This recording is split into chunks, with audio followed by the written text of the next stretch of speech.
warahmatullahi wabarakatuh. Saya Rina Yustiani Agustin dari Prodi Manajemen C.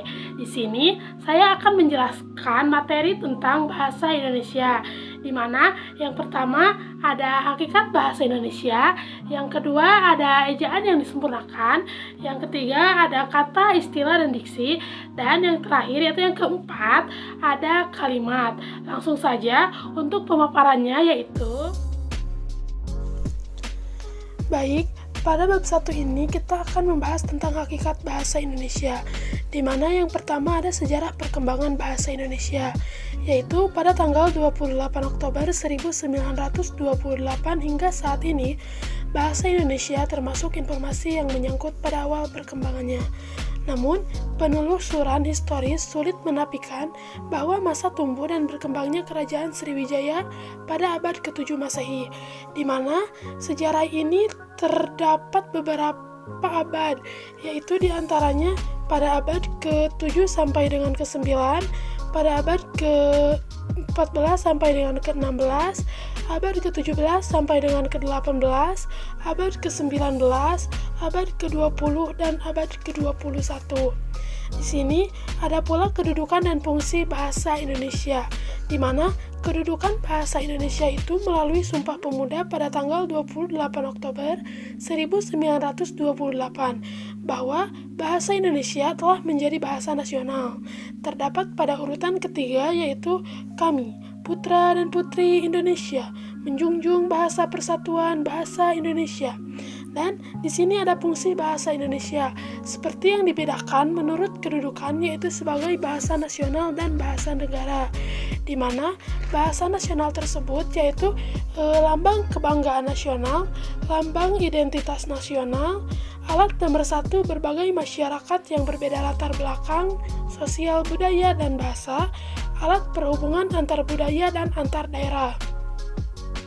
Kemudian ada bahasa negara, yaitu bahasa resmi kenegaraan, bahasa resmi di lembaga-lembaga pendidikan, bahasa resmi dalam perhubungan tingkat nasional, bahasa resmi dalam perkembangan kebudayaan dan pemanfaatan ilmu pengetahuan, serta teknologi modern. Dan selanjutnya itu yang ketiga ada variasi bahasa. Variasi bahasa yang lazim dikenal dengan penggunaan bahasa. Yang pertama ada variasi bahasa lisan dan tulisan, di mana di dalamnya terdapat variasi lisan lebih singkat daripada variasi tulis.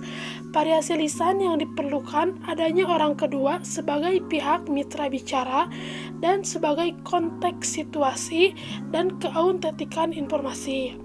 Di sini ada pula variasi bahasa resmi dan tak resmi, dapat diidentikan dengan bahasa baku dan mengaku kepada bahasa non-baku. Selanjutnya ada variasi bahasa dialektal, yaitu timbulnya variasi dialek erat kaitannya dengan bahasa ibu penutur atau bahasa pertama yang dikuasainya. Selanjutnya ada variasi bahasa kaum terpelajar, seperti pada contoh di bawah, yaitu variasi terpelajar seperti aktif dan universitas, dan variasi kurang terpelajarnya yaitu ada aktif dan universitas. Kemudian ada variasi bahasa dalam bidang khusus, yaitu dapat dilihat dalam pemilihan kata atau istilah khusus pada masing-masing bidang. Selanjutnya ada variasi bahasa baku dan tidak baku, yaitu pada dasarnya merujuk kembali kepada variasi lisan dan tulisan. Selanjutnya ada variasi baku tulis dan baku lisan, yaitu pada variasi ini sulit untuk menjawab masalah ini karena menyangkut penentuan lafal standar dari seseorang atau kelompok masyarakat penutur tertentu. Dan di sini yang terakhir ada bahasa Indonesia yang baik dan benar. Ketetapan memilih variasi bahasa yang sesuai dengan konteks komunikasi dapat menjadi kriteria penentuan baik tidaknya bahasa yang digunakan. Bab kedua yaitu ejaan yang disempurnakan, di mana ejaan yang pernah berlaku di Indonesia ini terdapat 4 ejaan. Yang pertama, ejaan Panopoitsen yaitu pada tahun 1901. Yang kedua, ejaan Suwandi yaitu pada tanggal 19 Maret 1947. Yang ketiga, ejaan Melindo yaitu 1959. Dan yang terakhir ada ejaan bahasa Indonesia yang disempurnakan pada tanggal 16 Agustus 1972, di mana ejaan ini telah diresmikan berdasarkan keputusan Presiden nomor 57 tahun 1972. Kemudian komponen-komponen ejaan. Komponen ini telah mendapat Peraturan Menteri Pendidikan Nasional Republik Indonesia nomor 46 tahun 2009, di mana di dalamnya terdapat pemakaian huruf, seperti huruf abjad, yaitu huruf yang digunakan dalam ejaan bahasa Indonesia, seperti A, B, C, dan seterusnya. Kemudian ada huruf vokal, yaitu huruf hidup seperti A, I, U, E, dan O. Kemudian ada huruf konsonan, seperti pada contoh kita ambil huruf B, yaitu pada posisi awal bahasa, pada posisi tengah sebut, dan pada posisi akhir ada adab. Kemudian ada huruf diftong, yaitu ai, au, dan oi, yaitu sebagai contoh ai, ain, au, dan aula. Kemudian ada gabungan huruf konsonan. Kita ambil contoh dari huruf K dan H, yaitu contoh kata pada posisi awal khusus, pada posisi tengah akhir, dan pada posisi akhir adalah tarikh. Kemudian terdapat huruf kapital. Huruf kapital di sini biasanya dapat digunakan sebagai huruf pertama pada awal kalimat. Lalu ada huruf miring. Huruf miring di sini biasanya digunakan untuk menuliskan nama buku, majalah, dan lain-lain. Kemudian huruf tebal, yaitu untuk menuliskan judul buku. Selanjutnya ada penulisan kata. Yang pertama kata dasar atau kata satu kesatuan, yang kedua ada kata turunan, yang ketiga ada bentuk ulang, yang keempat ada gabungan kata, yang kelima ada suku kata, yang keenam ada kata depan di, ke, dan dari, yang ketujuh ada partikel, yang kedelapan ada singkatan dan akronim, yang kesembilan ada angka dan bilangan, yang kesepuluh ada kata ganti, ku, kau, ku, mu, dan nya, dan yang terakhir ada kata si dan sang ditulis terpisah dari kata yang mengikutinya. Kemudian ada pemakaian tanda baca, seperti tanda titik, yaitu dipakai pada akhir kalimat. Kemudian tanda koma biasanya dipakai di antara unsur dalam satu perincian. Lalu ada kata titik koma, yaitu kata yang dipakai sebagai pengganti kata penghubung. Lalu ada tanda hubung, yaitu untuk menyambung suku-suku kata. Kemudian ada kata pisah, yaitu untuk membatasi penyisipan kata. Lalu tanda tanya biasanya digunakan pada akhir kalimat tanya. Kemudian ada tanda seru, yaitu ungkapan atau pernyataan yang berupa seruan atau perintah. Kemudian ada kata elipsi yang dipakai dalam kalimat yang terputus-putus. Dan tanda petik, yaitu dipakai untuk mengapit petikan. Lalu tanda petik tunggal, yaitu untuk mengapit makna kata. Kemudian ada tanda kurung, yaitu biasanya untuk tambahan keterangan. Ada pula tanda kurung siku, biasanya untuk mengapit huruf atau kata. Lalu di sini ada tanda garis miring, yaitu dipakai di dalam nomor surat. Dan yang terakhir ada penulisan unsur serapan. Dalam perkembangannya, bahasa Indonesia menyerap unsur dari berbagai bahasa, baik dari bahasa daerah maupun bahasa asing, seperti bahasa Sanskerta, bahasa Arab, bahasa Portugis, Belanda, Cina, dan Inggris. Pada bab ketiga, kita akan menjelaskan kata dan istilah, di mana pengertian kata dan istilah yaitu baik kata maupun istilah adalah keduanya sama-sama unsur bahasa yang dapat menjadi bagian dalam konstruksi yang lebih luas. Seperti pada kalimat, keduanya tidak berbeda karena masing-masing dapat hadir berupa kata tunggal ataupun dalam bentuk gabungan kata. Kemudian ada sumber kata dan istilah. Meliputi sumber kata ini yaitu ada bahasa Melayu, di mana sejumlah besar kosakata bahasa Indonesia berasal dari bahasa Melayu. Kemudian ada bahasa daerah atau bahasa serumpun, yaitu sumber kedua kosakata dengan sebutan lain bahasa Nusantara.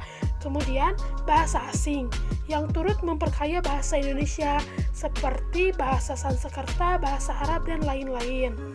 Selanjutnya ada bahasa Sanskerta, yaitu terbilang banyak masuk ke dalam pembendaharaan kata bahasa Indonesia. Kemudian ada bahasa Arab, bahasa Parsi, dan Tamil, yaitu bahasa yang turut memperkaya bahasa Indonesia. Dan yang terakhir ada bahasa Cina, bahasa Latin, dan bahasa Italia, yaitu pada masa kerajaan Sriwijaya pada abad ke-7 Masehi, yaitu hubungan ini telah ada. Kemudian sumber istilah ini meliputi bahasa Melayu, di mana di dalamnya terdapat kata yang paling cocok dan kena untuk konsep tertentu dan tidak menyimpang maknanya jika terdapat dua kata atau lebih yang acuannya sama. Terus ada kata paling ringkas di antara dua kata, kata yang bernilai rasa atau sering disebut dengan konotasi, dan yang terakhir ada kata umum yang diberi makna baru. Kemudian kata daerah atau kata serumpun, yaitu kata yang paling tepat untuk konsep tertentu dan kata yang paling singkat. Kemudian yang terakhir ada bahasa asing, yaitu kata yang memberi kemudahan dalam pengalihan antar bahasa, kata yang lebih cocok dari sinonimnya, kata yang lebih singkat daripada istilahnya, dan memudahkan kesepakatan untuk diterima. Selanjutnya ada diksi atau pilihan kata, di mana pengertian diksi ini yaitu kemampuan memilih suatu kata yang tepat di antara sejumlah kata bersinonim untuk digunakan dalam konteks tertentu. Dan relasi makna di sini yaitu sifat pertalian makna yang terdapat pada sejumlah kata, di mana di dalamnya meliputi kesinoniman, yaitu keadaan yang menunjukkan bahwa sejumlah kata yang berlainan bentuknya memiliki makna yang sama. Dan ada pola kehomoniman, yaitu keadaan yang menunjukkan bahwa sejumlah kata yang berbeda memiliki bentuk yang sama. Kemudian ada kepolisemian, yaitu sebuah kata memiliki makna yang berbeda-beda. Lalu ada kehiponiman, yaitu sebuah kata yang lebih luas cakupan maknanya. Kemudian keantoniman, yaitu terdapat dua kata yang berlawanan makna. Ada makna konotatif dan makna denotatif, yaitu makna konotatif, makna subjektif penutur yang diberikan kepada kata tertentu, dan makna denotatif yaitu makna dasar atau makna umum. Kemudian ada ungkapan idiomatik, yaitu kekhususan bentuk dapat menandai konstruksi. Dan yang terakhir ada kata konkret atau abstrak, yaitu kata ini yang acuannya dapat diserap secara empirik. Bab keempat yaitu tentang kalimat, di mana pengertian kalimat yaitu kalimat lazim didefinisikan sebagai satuan bahasa yang disusun oleh kata-kata yang memiliki makna yang lengkap. Di sini ada unsur-unsur kalimat seperti subjek, predikat, objek, pelengkap, dan keterangan. Subjek di sini yaitu kalimat yang menandai apa yang dinyatakan oleh penulis. Predikat yaitu kalimat yang menandai apa yang dinyatakan oleh penulis tentang subjek. Objek yaitu struktur kalimat dituntut oleh predikat yang berupa verba aktif transitif. Kemudian ada pelengkap, yaitu struktur kalimat dituntut oleh predikat berupa verba intransitif pada kalimat aktif. Kemudian yang terakhir ada keterangan. Keterangan yaitu memberikan penjelasan tambahan kepada unsur subjek dan predikat. Kemudian ada jenis-jenis kalimat. Yang pertama, kalimat tunggal dan kalimat majemuk. Kalimat tunggal yaitu terdiri atas satu klausa, sedangkan kalimat majemuk terdiri atas dua klausa atau lebih. Yang melalui hubungan koordinasi dan hubungan subordinasi. Hubungan koordinasi adalah majemuk setara yang menggabungkan dua klausa atau lebih yang masing-masing mempunyai kedudukan setara dalam struktur kalimat. Sedangkan hubungan subordinasi yaitu majemuk bertingkat, yaitu menggabungkan dua klausa atau lebih secara bertingkat.